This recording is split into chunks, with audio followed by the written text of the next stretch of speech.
50.000 евра е платен подкупот за добитно место на ИПАРД ранг листата, тврди обвинителството, нудејќи доказ во скандал со пари од ИПАРД фондовите.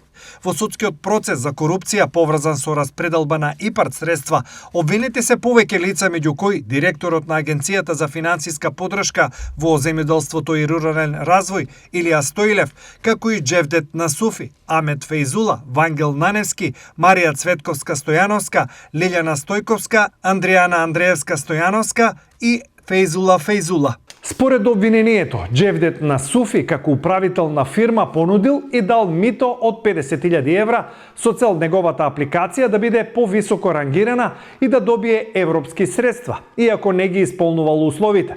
Дел од процесот, според обвинителството, вклучувал и дополнителни исплати од 5.000 евра на 3 лица за влијание врз одлуките. Обвинителството наведува дека Јасмина Костадиновска, референтка во агенцијата, признала дека примила подкуп за да изврши измени во ранг листата на апликанти за ИПАРД програмата.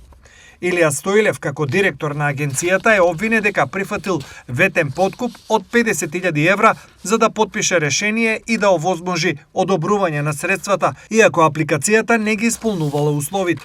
Овој скандал доведе до привремен застој на исплатата на средствата од ИПАРД програмата и тоа по барање на Министерството за земјоделие и владата, доставена до Европската унија.